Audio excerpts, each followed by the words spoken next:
परिजन, सम्मानित बुजुर्गों, माताओं, बहनों, गंगा गौरी गायत्री तुल्य मेरी मातृशक्ति, नौजवान साथियों, व इस देश का भविष्य प्यारे बच्चों, पत्रकार एवं छायाकार दोस्तों, 76वें गणतंत्र दिवस के पावन पर्व पर मैं आप सबको हार्दिक शुभकामनाएं देता हूं, बधाई देता हूं। मैं यहाँ पर उपस्थित सभी स्वतंत्रता सेनानियों का स्वागत एवं अभिनंदन करता हूँ। आज मैं स्वतंत्रता संग्राम के अमर सेनानियों को भी नमन करता हूँ, जिनके अमर बलिदानों से हमें गणतंत्र दिवस मनाने का ये गौरवशाली अवसर प्राप्त हुआ है। 75 वर्ष पहले 1950 में आज ही के दिन हमारा संविधान लागू हुआ था। इस संविधान के कारण हम सभी को समान न्याय, स्वतंत्रता एवं समानता का अधिकार मिला। आज इस अवसर पर मैं बाबा साहब को, अम्बेडकर साहब सहित संविधान सभा के तमाम सदस्यों पर नमन करता हूँ, जिनकी बदौलत ही भारत में आज विश्व का सबसे बड़ा लोकतंत्र एवं गणराज्य देश कहलाता है। आज हम संविधान में दिए गए जिन हकों का इस्तेमाल कर रहे हैं वह डॉक्टर अम्बेडकर जी की ही देन है।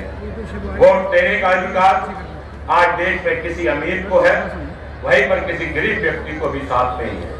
हमारे संविधान में समाज के कमजोर वर्गों को, पिछड़े वर्गों को, अनुसूचित जाति के लोगों को उत्थान के लिए जो व्यवस्थाएं की गई है वो बाबा साहब की देन है। उन्होंने भारत के संविधान को मसूदा तैयार करते समय ऐसे भारत की कल्पना की थी कि यहाँ सभी लोग खुश हों, सभी को इंसाफ मिले और सभी को बराबर का हक मिले, ऐसी सोच रखने का काम किया।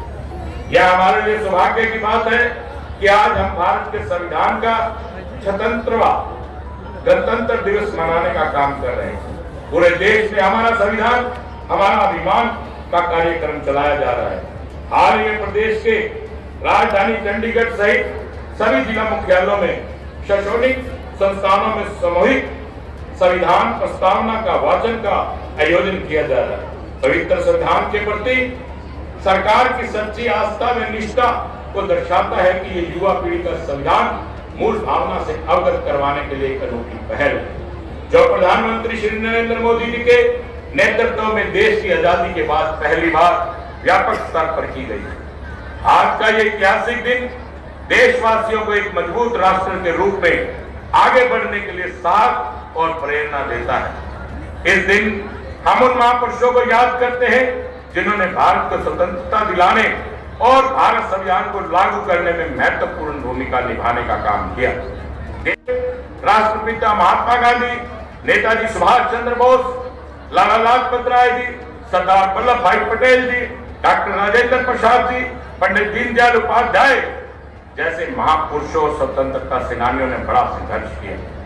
शहीद भगत सिंह, राजगुरु जी, सुखदेव जी, चंद्रशेखर आजाद जी और उधम सिंह जैसे क्रांतिकारियों के बलिदानों के कारण ही आज हम खुली हवा में सांस ले रहे हैं। हमारे महान स्वतंत्रता सेनानियों ने भारत में पूर्ण स्वराज के लिए लंबे समय तक संघर्ष किया। उन्होंने ऐसा इसलिए किया ताकि उनकी आने वाली पीढ़ियां किसी का गुलाम बनकर ना रहे, स्वतंत्र रूप से अपने अधिकारों का निर्वहन कर सके। आजादी की लड़ाई में हरियाणा प्रदेश का भी अहम योगदान रहा। आज ही हरियाणा के नौजवान सेना में भर्ती होने के अपनी शान समझते हैं। वहीं पर यह कारण भी है देश के सशस्त्र सेनाओं में हमारा 10वां सिपाही हरियाणा से है। आपको बताना चाहूंगा कि हरियाणा की अग्निवीर नीति 2023-24 में क्रियान्वित कर अग्निवीरों को सुरक्षा कवच प्रदान कर दिया है।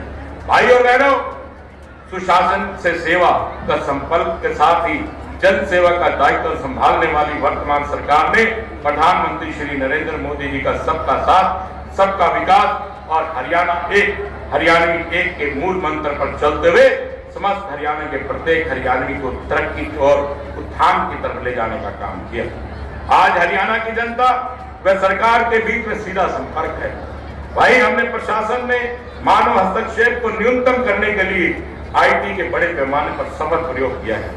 आज हर सरकारी योजना को पारदर्शी तरीके से लागू किए जाने पर घर में बैठे गरीब की बेटी की शादी का शगुन, बुजुर्ग, विधवा व दिव्यांगों की pension BPL card, Chirayu card का लाभ किसानों को उनकी फसल का भुगतान कंप्यूटर से एक ही क्लिक से करने का काम किया है, जो उनके खाते में सीधी पेमेंट जाने का काम होता है।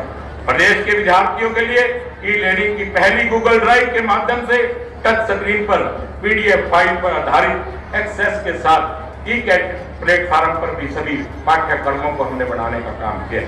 वर्ष की 2021-22 में उच्च शिक्षा का राज्यवार सकल कुल नामांकन अनुपात 33.3% है।